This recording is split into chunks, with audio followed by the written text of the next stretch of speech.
Akibat dari revitalisasi pada tanggal 22 September 2020 di Pasar Mardika, sehingga menyebabkan pedagang kaki lima yang berjualan di jalan dan menghambat akses transportasi kendaraan bermotor, maka pemerintah Kota Ambon melakukan penertiban pedagang kaki lima Pasar Mardika dan pada hari Selasa 6 Oktober 2020.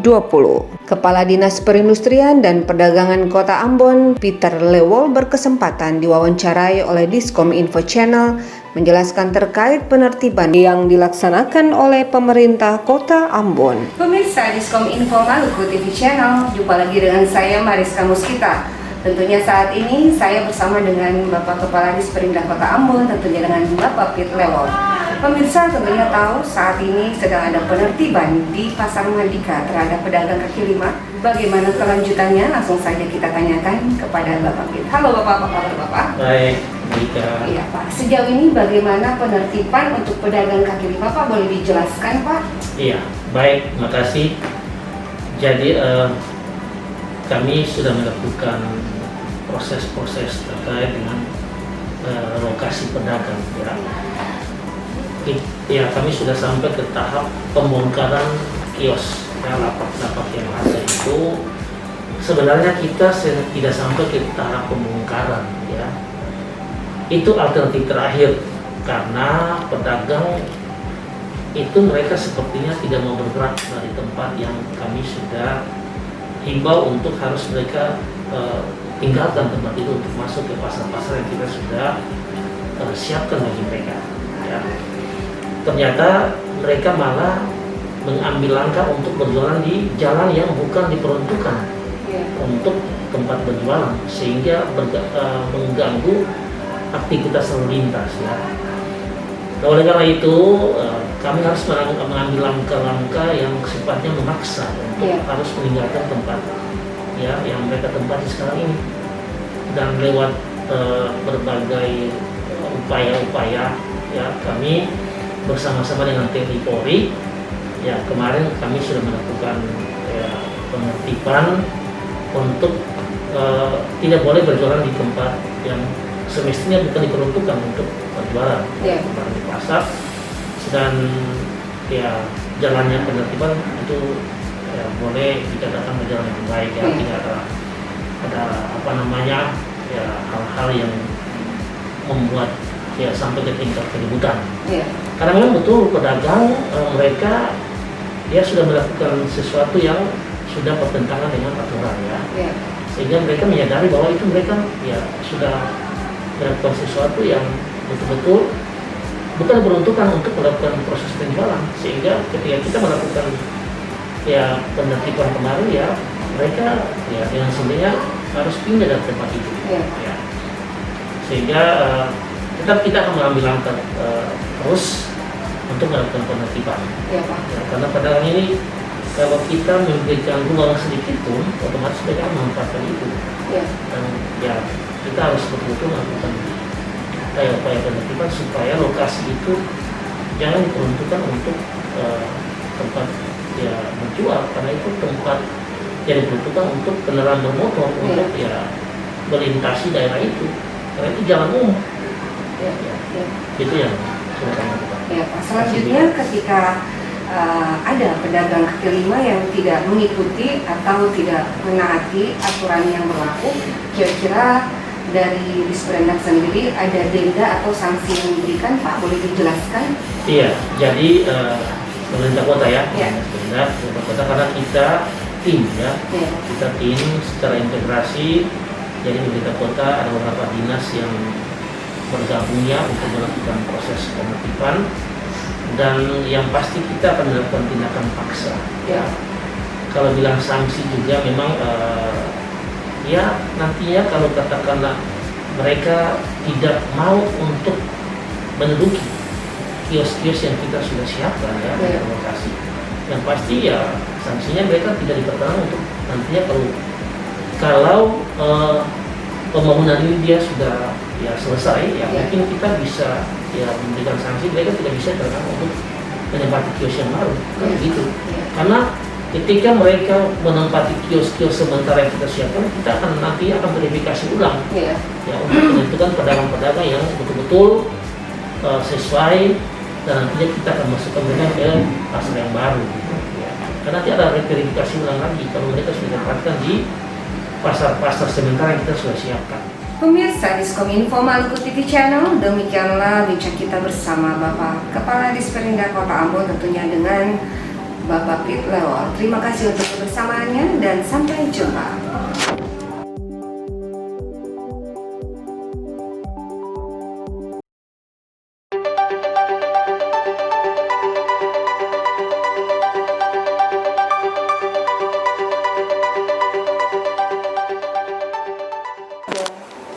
Pemirsa Diskominfo Maluku TV Channel, kembali lagi bersama saya Mariska Muskita. Tentunya saat ini saya bersama dengan Bapak Kepala OJK Provinsi Maluku, tentunya dengan Bapak Roni Nasra. Pemirsa tentunya pengen tahu bagaimana strategi, kebijakan dan juga sinergitas antara OJK dan pemerintah. Langsung saja kita tanyakan kepada Bapak Roni Nasra. Halo Bapak. Halo. Salam sehat Bapak. Ya. Apa kabar?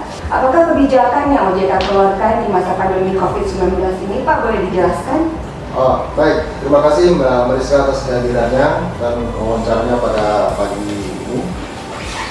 Seperti kita ketahui Mbak Mariska bahwa OJK melalui beberapa ketentuan yang mereka rilis, yang antara lain adalah POJK nomor 11, POJK nomor 14, yang poinnya adalah bagaimana lembaga keuangan itu dapat membantu atau meringankan para masyarakat yang terdampak langsung oleh pandemi COVID-19 ini melalui beberapa relaksasi dan stimulus yang diberikan kepada para debitur pada debitur perbankan, sehingga itu meringankan beban cicilan mereka pada masa-masa yang sulit ini.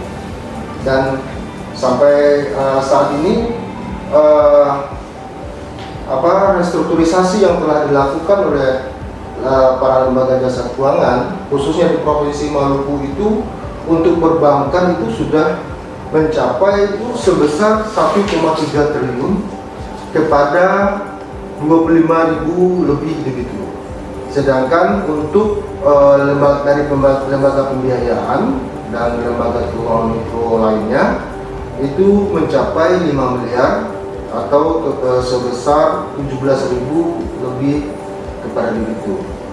Hal ini diharapkan dengan adanya program restrukturisasi ini oleh para lembaga jasa keuangan tersebut tentu meringankan beban para masyarakat yang meminjam ke lembaga keuangan, sehingga kelebihan dari uang yang mereka bawa pulang dari cicilan tersebut dapat digunakan untuk membiayai kehidupan mereka atau meringankan beban hidup mereka pada masa-masa pandemi.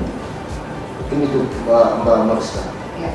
Selanjutnya Pak, bagaimana strategi kebijakan dan kerjasama OJK dengan pemerintah Provinsi Maluku Pak, bisa dijelaskan? OJK Maluku menyadari bahwa kami merupakan bagian dari Provinsi Maluku ini dan tentu ingin berkontribusi nyata terhadap Provinsi Maluku ini.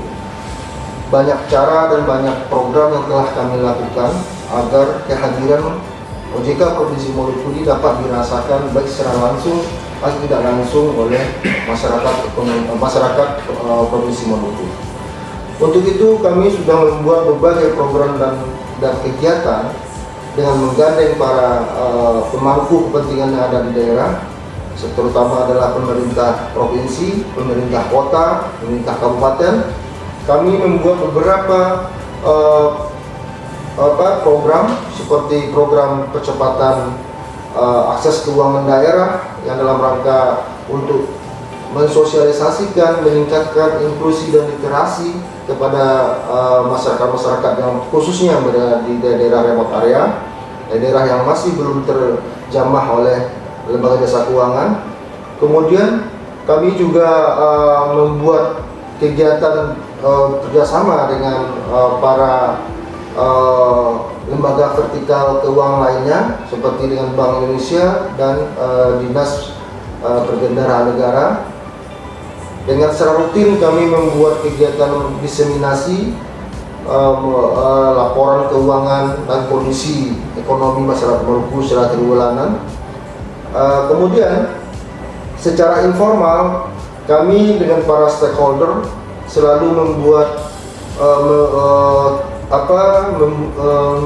membuat suatu jalur komunikasi yang baik sehingga apapun kondisi dan kegiatan yang akan dilakukan dapat berjalan dengan baik.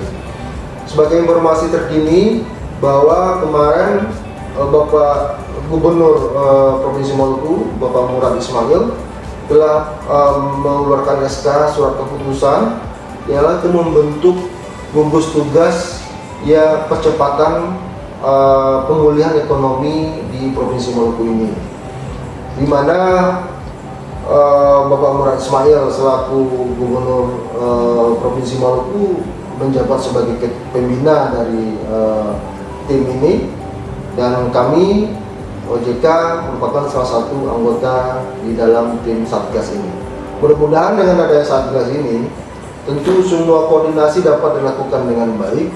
Kegiatan-kegiatan yang dilakukan dapat tepat sasaran kepada masyarakat yang benar-benar membutuhkan, sehingga program-program pemulihan ekonomi nasional yang telah dicanangkan oleh kantor pusat dapat kita distribusikan kepada masyarakat yang tepat dan masyarakat yang membutuhkan program ini.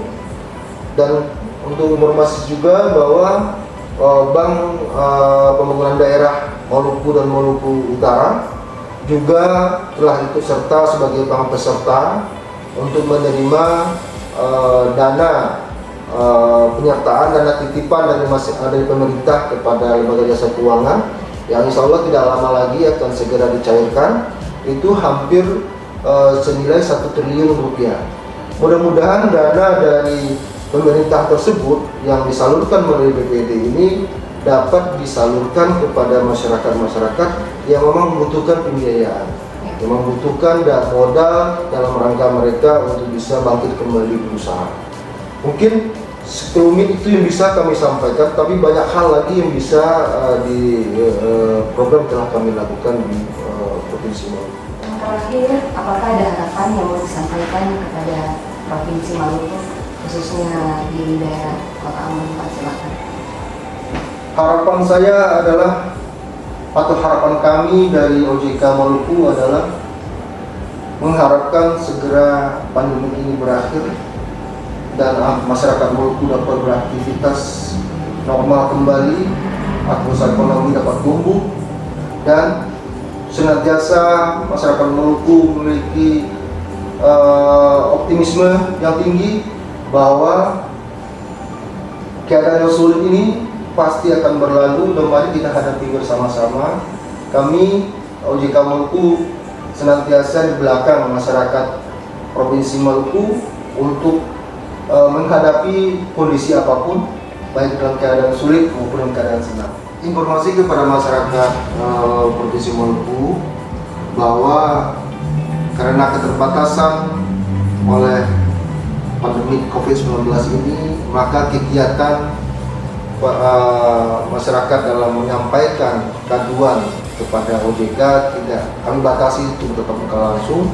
Namun demikian, OJK sudah menyediakan saluran untuk bisa dihubungi langsung oleh masyarakat melalui call center 157 atau melalui WhatsApp 081 157 157 157. Ini dapat diakses langsung oleh masyarakat dan dapat menyampaikan permasalahan mereka terkait dengan lembaga jasa keuangan. Pemirsa Diskom Info Maluku TV Channel, demikianlah bincang kita bersama Bapak Kepala OJK Provinsi Maluku, tentunya dengan Bapak Roni Nasra. Terima kasih untuk kebersamaannya dan sampai jumpa. dalam mendorong percepatan inklusi keuangan dan program PEN pada momentum Bulan Inklusi Keuangan yang telah ditetapkan pada bulan Oktober setiap tahun di masa pandemi ini, OJK bekerja sama dengan pemerintah dan LJK menggelar virtual expo kepada masyarakat yang ingin melihat promo-promo produk jasa keuangan serta mendapat diskon, cashback, poin bonus atau reward. Kunjungi website www.bik2020.id.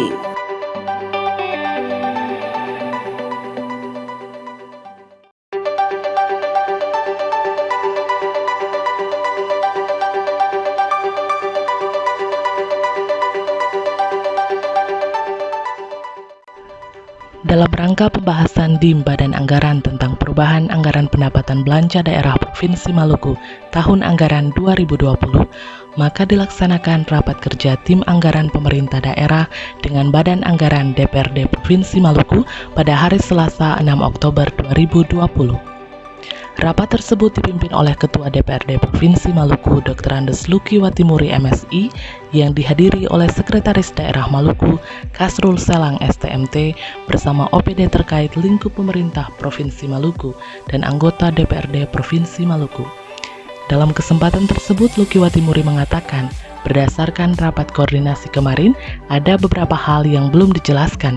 Kemudian berkaitan dengan prinsip APBD, perlu melihat kesesuaian antara KUA PPAS dengan rencana APBD.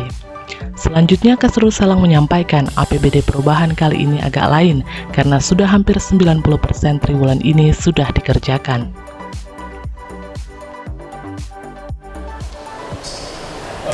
Pasca kami kemarin setelah selesai penyampaian APBD perubahan di Jawa kami sudah melakukan rapat untuk membicarakan hal-hal berkaitan dengan dokumen yang telah disampaikan kemarin, dan dalam rapat koordinasi tersebut kami sudah melihat apa yang telah disampaikan, tetapi ada hal yang sifatnya perlu penjelasan saja, karena dia belum dapat dibaca secara langsung seperti apa, dan itu hanya bisa kalau kita melihat melalui AKA, bisa diberi secara langsung. Itu yang pertama. Yang kedua, Pak Sekda, berkaitan dengan apa yang barusan kami katakan, maka hal yang paling penting Pak Sekda yang ingin diketahui adalah bahwa prinsip dari APBD itu adalah melihat kesesuaian antara apa yang kami dalam KUA PPAS dengan rencana adalah APBD perubahan itu, dan mudah-mudahan ini nanti dijelaskan. Karena itu ada dua pertanyaan Sekda yang ingin disampaikan sesuai dengan hasil rapat internal kita kemarin. Yang pertama adalah soal kesesuaian itu sendiri, kesesuaian antara apa yang disepakati di dalam Badan PPAS dengan rencana yang ada dalam Badan Daerah Perubahan itu baik menyangkut produk atau kegiatan. Kalau sudah sesuai, ya sudah, kita bisa mengerti. Yang kedua, Pak Sekda, yang ingin disampaikan beberapa waktu kita pembahasan KUA PPAS dan pra KUA PPAS, anggaran PPAS sampai pada percakapan formal. Ada aspek ini adalah komitmen dari DPRD dan pemerintah daerah melalui DPRD berkaitan dengan apa sebetulnya bagaimana melihat kebutuhan masyarakat di dalam perubahan itu. Makanya ada beberapa pertimbangan perkiraan sudah disampaikan kepada masyarakat. Kita ingin memastikan saja maksudnya apa semuanya itu sudah ada di APBD atau ingin pastikan itu saja. Memang teman-teman di tahun kita ada RK semua sudah ada.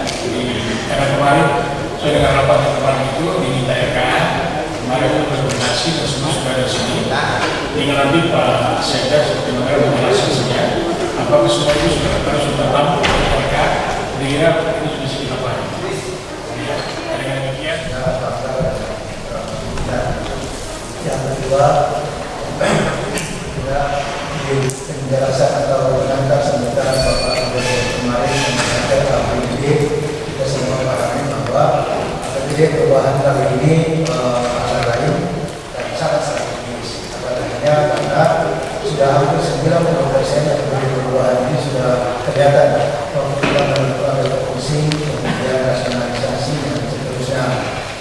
Dan kami juga terima kasih lagi apresiasi atas pengertian baik dari Pak keseluruhan tentang perubahan pendidikan ini, fungsi dan seterusnya, meskipun secara formal kita tidak dikonsultasikan karena aturan dalam bentuk, tetapi secara informal kita melaporkan kepada institusi dan seterusnya.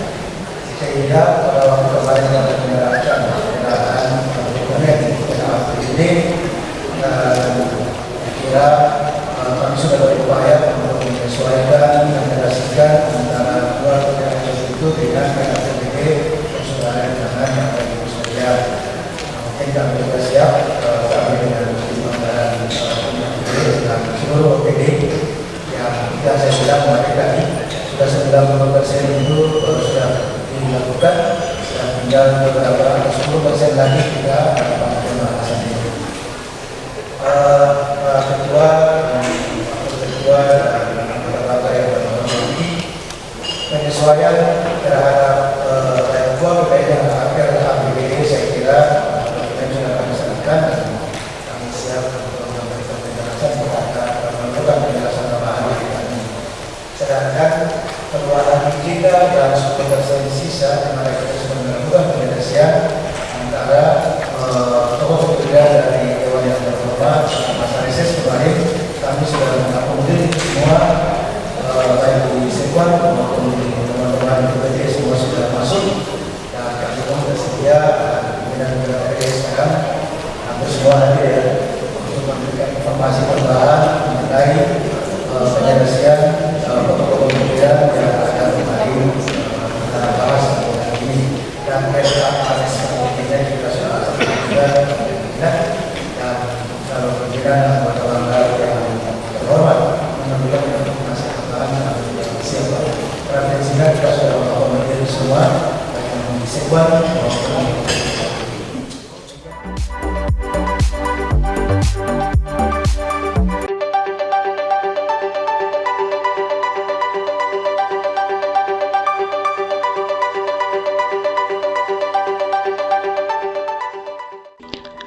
Menindaklanjuti Surat Ketua Pelaksana Harian Satuan Tugas Penanganan COVID-19 Maluku Nomor 001/ST Promal/10/2020 tanggal 5 Oktober 2020, maka dilaksanakan rapat koordinasi bersama tim ahli dan para koordinator bidang pada Satuan Tugas Penanganan COVID-19 Maluku Selasa 6 Oktober 2020.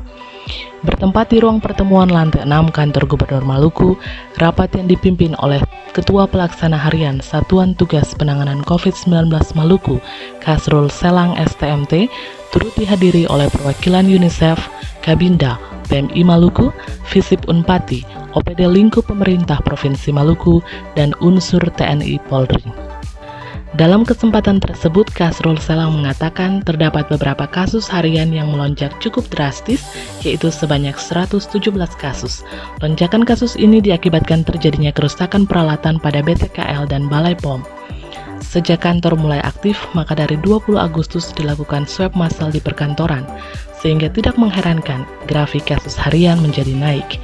Kantor yang cukup signifikan itu antara lain Sekretariat Dewan dan Kantor Gubernur Maluku. Beberapa kasus harian yang melonjak cukup drastis ya. Tadinya 57 kita anggap paling tinggi, kemudian 71 kita anggap paling tinggi, terus 80, dan kemarin yang tidak kalah tinggi yang 117. Jadi tiba-tiba langsung 117. Ini sedikit informasi ke kita semua. 117 ini kemarin itu kita punya BTKL dan Balai POM ternyata kompak rusaknya. Jadi di BTKL ada 2 listrik, kemudian di Balai POM ada bahan yang kurang. Nah, kami kemarin melakukan kunjungan ke sana selama 2000 bulan Jadi kita mulai periksa kasus itu pertengahan April. Sebelumnya kan kasus ya atau spesimen kita kirim ke Jakarta, di Lampis Jakarta. Jadi berarti dari bulan April sampai sekarang mesin PCR dan pendukungnya itu tidak pernah istirahat gitu ya. Yang istirahat cuma analisnya, yang mesinnya ini tidak pernah istirahat. Sementara spesimen cukup banyak dan sebentar kita lihat berapa puluh ribu yang kita melakukan penelitian. Ini kalau kita lihat kasus hariannya seperti ini, jadi naik turun fluktuasi. Terus ini kalau di Ambon, kenapa kami coba tampilkan Ambon? Karena memang Ambon ini barometer buat kita ya. Jadi kalau yang Ambon udah landai, mudah-mudahan yang lain juga sudah landai.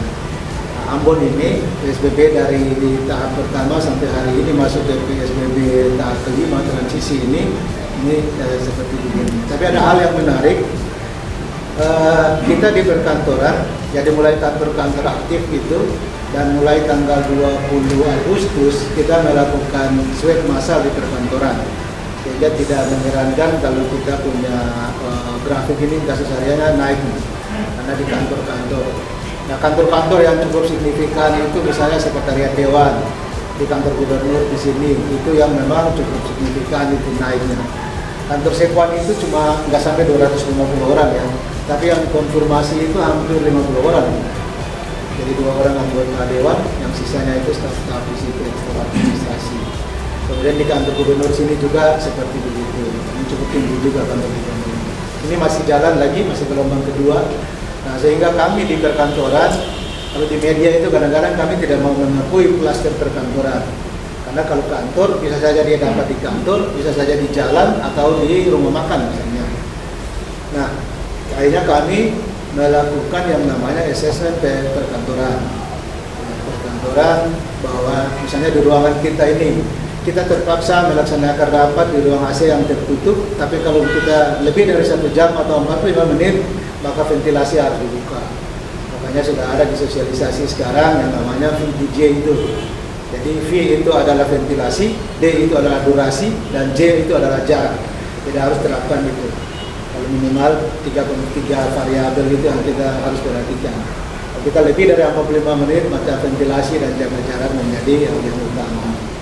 Ini kita swab massal sudah mulai dari tanggal 20 Agustus, hasilnya seperti ini. Kemarin yang naik sedikit itu gara-gara kita punya swab tes PCR itu mengalami gangguan. Lanjut.